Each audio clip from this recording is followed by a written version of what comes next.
Hello, everyone. Earl Henderson, Primordial Defense. Thank you for watching. I have another Monday quarterback video for you. I'm going to play this video and talk about things that are going on to better explain what's going on and talk about things that I think that are being done right and or done wrong. Here we go.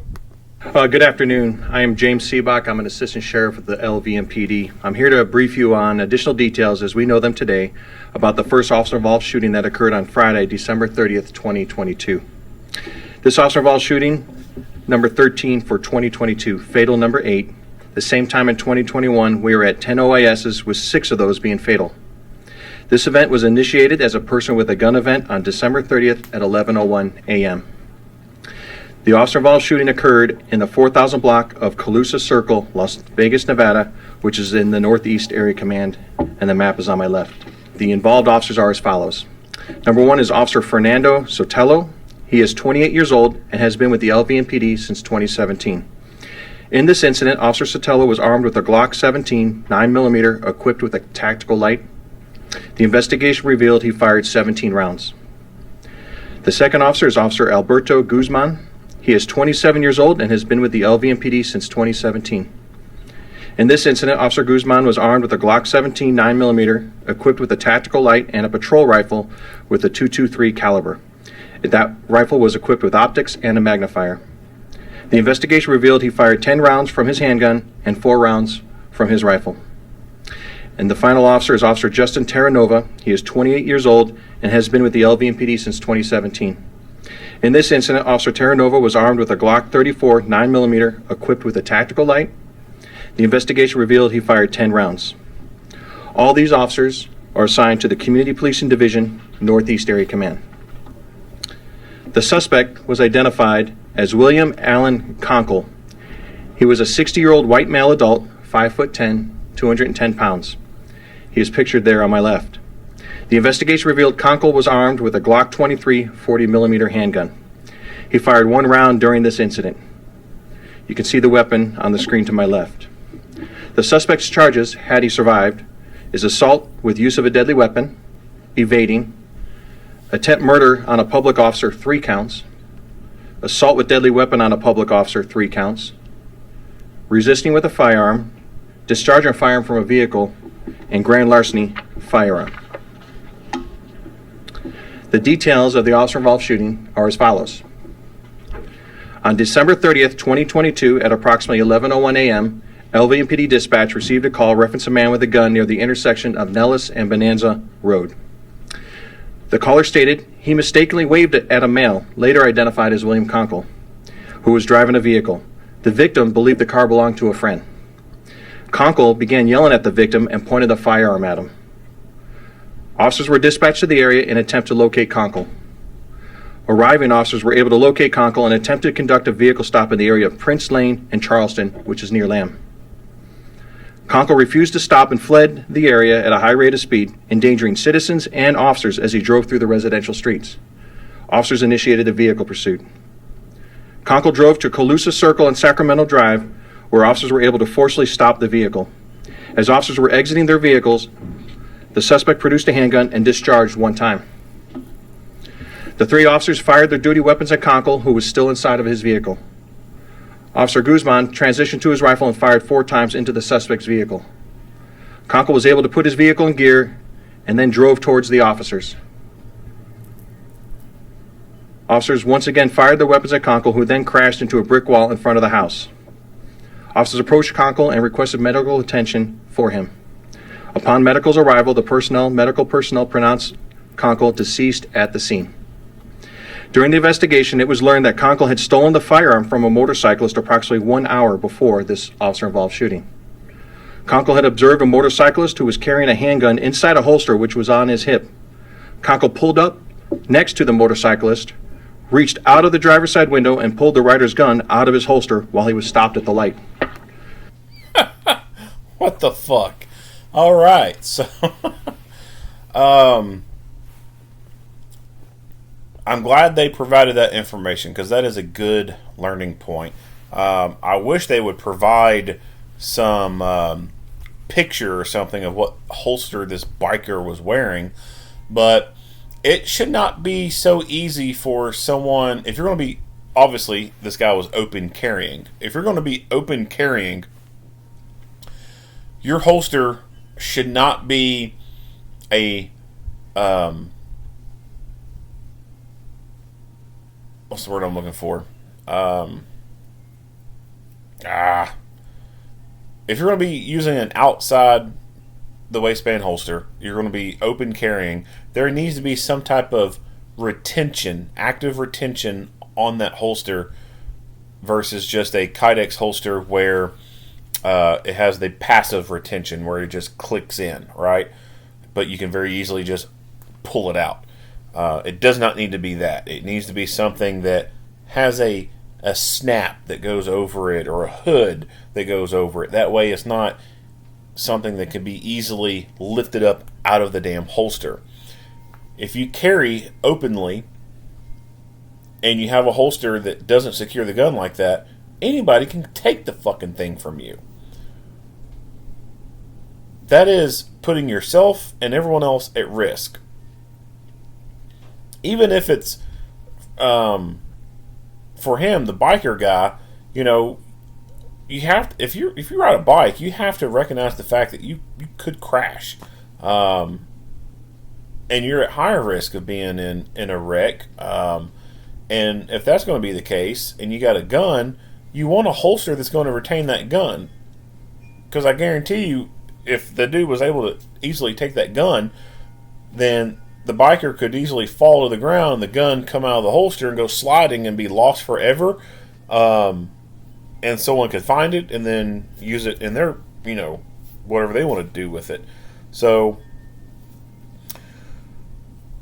I don't encourage outside the waistband carrying, open carrying at all. I think it's stupid. I don't think that it is.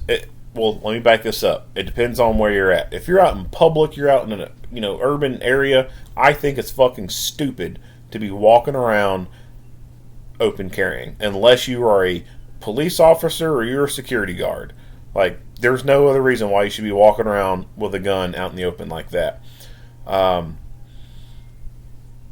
You're advertising to everyone that you've got a gun, you're not in a uniform or anything like that, and anyone can come up to try you and take that thing. Just because you have the gun on doesn't mean someone's not going to fuck with you. Concealed carry is the better thing to do because no one else sees it. No one else knows that you've got it. So if this biker had a gun that was concealed, would this guy have just rolled up and grabbed the damn thing from him? No. Why? Because he wouldn't have known he fucking had it.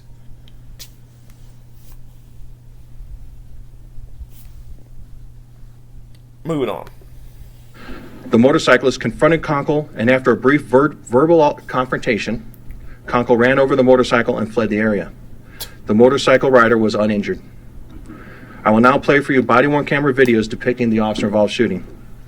The first video you're about to see was provided by a citizen during the interaction between Konkol and that motorcyclist I just referenced.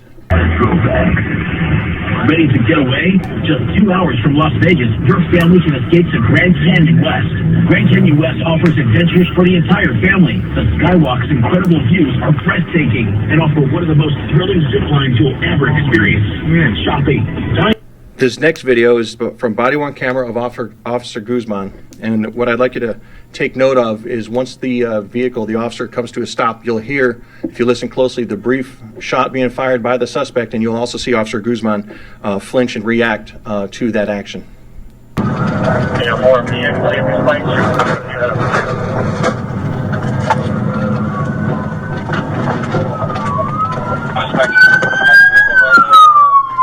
Lift your head!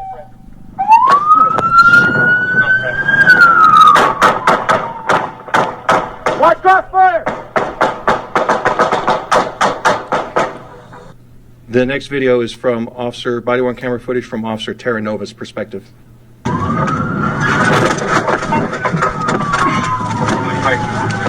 Right now, where we're at.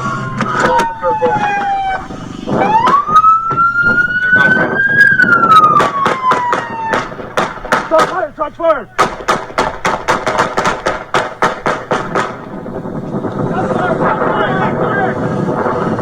Hey, stack up on that car. Get my rifle. Hey, driver, put your fucking hands up! Put your fucking hands up! We got multiple suspects on the driver's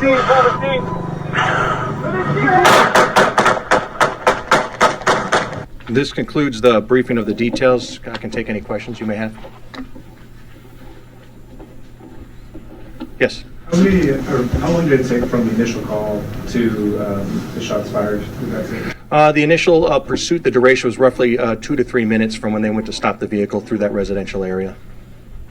Question in the back? Yes. Did you all get any phone calls? Anybody call in the part where he stole it, when he stole the weapon from the motorcycle? And also, can you describe any previous run-ins you may have had previously with Konkol? Sure. So the initial call, that one actually came to Nevada State Police's jurisdiction, and they're the ones who had handled that call before we got involved with Konkol.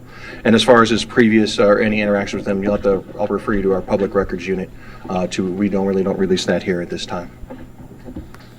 That's bullshit. I don't like how they do this when it comes to the media wanting to know their prior criminal history. Why are you making it such a big fucking secret? We know it's no secret that this guy has a criminal background. Like, random people just do not do this shit like that. This guy has been involved in the criminal justice system before, so why not disclose that? Why not talk about that?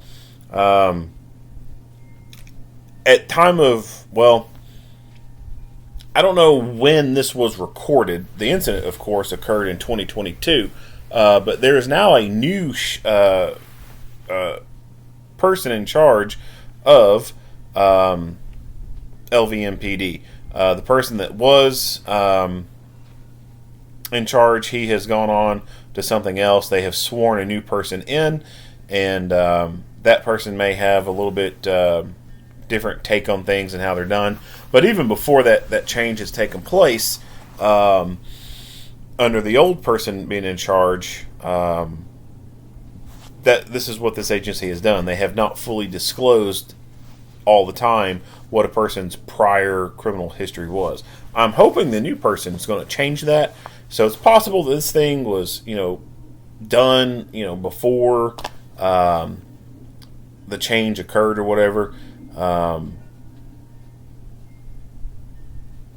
But I think it's important for the public to understand what kind of people these officers are dealing with. Like, he was just not just some random person or anything like that. He was a fucking dirtbag criminal. Any other questions? All right. Thank you very much. All right, so we'll move back into the shooting portion of it.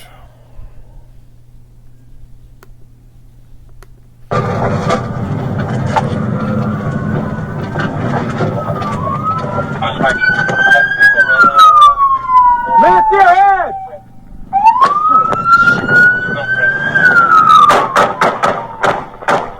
White crossfire! The next video is from body-worn camera footage from Officer Terranova's perspective.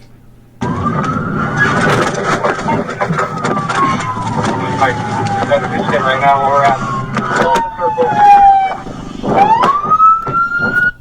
Bad place for him to be at. I don't know if his vehicle was capable of going any further than what it did. If it was, then I think he should have just hit the accelerator and continued to get the hell out of there.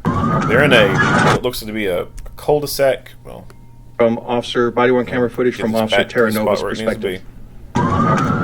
So it looks like they are potentially in the cul-de-sac, or it could be a hard left turn going this way. Whatever. He hits the vehicle, which I have no problem with. Good tactic. He does appear to pull away at this point. And so what I think he should have done was just continue to drive away from that vehicle. Get himself off the X. Because as soon as he dismounts, one, he is directly behind the suspect vehicle. This dude could throw the son of a bitch in reverse and come at him. As he was transitioning out of the car, this guy could have already thrown it into reverse and began to hit the accelerator. And this officer may not have had the time to react to that, and then would have been pancaked between his vehicle and the suspect vehicle. And because he is here in this position, he is now downrange of these other officers who are facing this guy. So he is in a crossfire. And if he decides to shoot, these other officers are in a crossfire. So since he was the vehicle to make contact and hit him and try that pit, and he, of course, has gone past him, he should have continued to go on and get in a better position so that he would not be at a higher risk of being struck by friendly fire and or rammed by the bad guy here.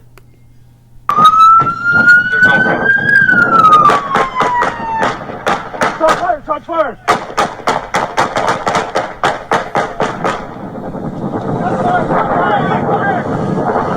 Hey, stack up on that car. Get my rifle. Hey, driver, put your fucking hands up! Put your fucking hands up! You can tell this guy, his adrenaline is pumping. Let's back it up to where he fires the first few rounds here. Shots fired!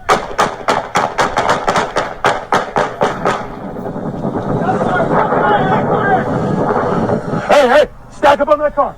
Get my rifle. So you can hear the other officer saying he's getting his rifle. So I'm assuming that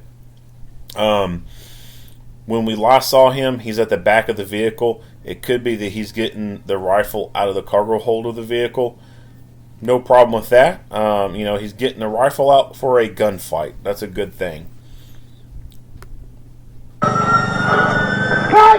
But with him holding the gun, you can like I said, you can see a lot of shaking going on there. So that tells me he's got a lot of adrenaline going through his body right now. Now this guy, let's take a look at his belt. I normally don't talk about belts and stuff unless I see something what I think is unusual, and I am seeing something that is a little unusual. So this looks like potentially a med kit to the back. Some people do that. I don't understand that, especially if you're going to be in a car, being in a seated position. That just seems uncomfortable to me. Seems super uncomfortable, and it seems like people are forgetting about the whole thing about things being positioned in the middle of the back and then you being knocked to your back and it potentially causing an issue with your spine, which is why people don't carry cuff cases directly in the middle of their back anymore. It's recommended to position them on to left or right of the spine, because if you get knocked to your back and you got a big cuff case, it could cause an issue with the spine there. That thing is obviously way bigger than a cuff case. It's almost like a butt pack in a way, and it's directly in the middle of his back. Aside from that issue, it being a med kit, is it going to be easily accessible from either hand? Potentially, yeah. I mean, you reach behind you to grab cuffs and stuff like that, so you should be able to reach behind you and reach that thing. Does that whole pouch come off of whatever it's attached to, or is it basically a bag attached to the belt that he has to reach into the bag and pull out the individual things? If it's having to reach into it and pull out individual things, I don't think that's a very good setup.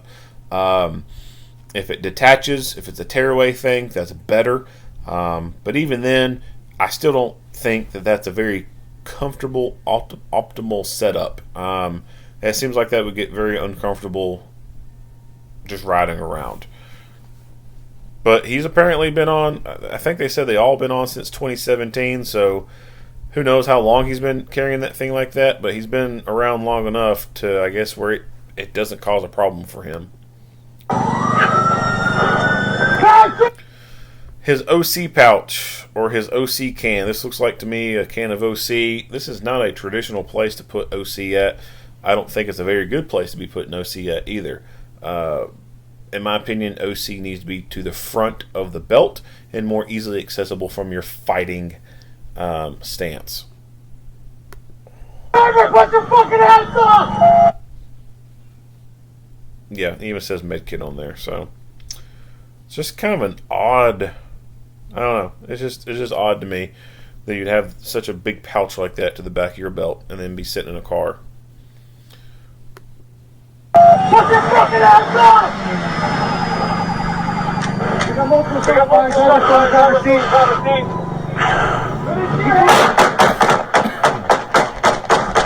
This concludes the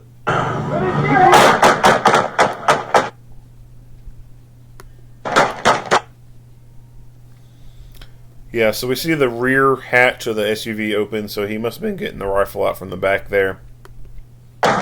This concludes the brief. Where he went at, I don't know where he went. It's possible that he came in behind these people here, and we never did see him, and he's actually off to the left. This concludes the.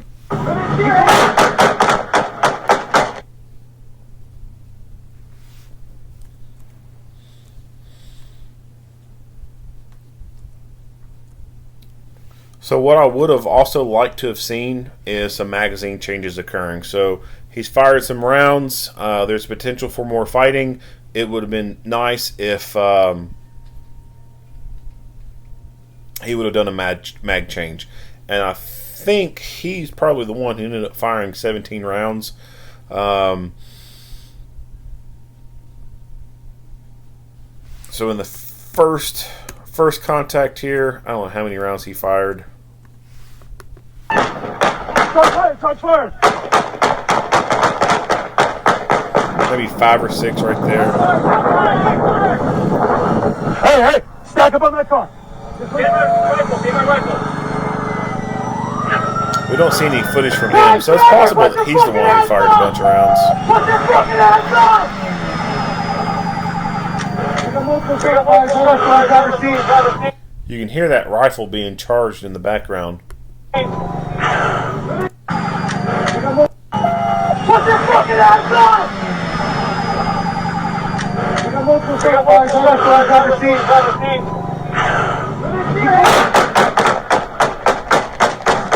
This concludes the briefing of the details. Yeah, so it's probably this guy who fired 17 rounds, but irregardless, I would have liked to have seen a magazine change from both of them. They had that first contact, rounds were fired. Now there's the potential for another contact to occur, or another fight to occur, and it's always best to be able to start that fight off with a fresh magazine. So even though they only fired a few rounds, to us we can tell, especially from the guy whose camera view we can see that he only fired maybe 6 rounds. But that's us being able to replay it and look at it again. And we're not under duress. We're not experiencing fight or flight. We can ascertain that it was only a few rounds being fired. Him, on the other hand, he may not fully realize how many rounds he's fired. He may think that he's only fired a couple rounds, when in reality he's fired 6 rounds. And that happens a lot. People get asked how many rounds they fired, and they give a number, and it's either high or low. They're not always on the mark. Some people are, but not all of them. And even if you only fire 5 or 6 rounds, you may be thinking, well, that's not a whole lot. But that's still 5 or 6 rounds less than a full complement of however your magazine normally holds. All right? So if you have the opportunity to do so, do a magazine change.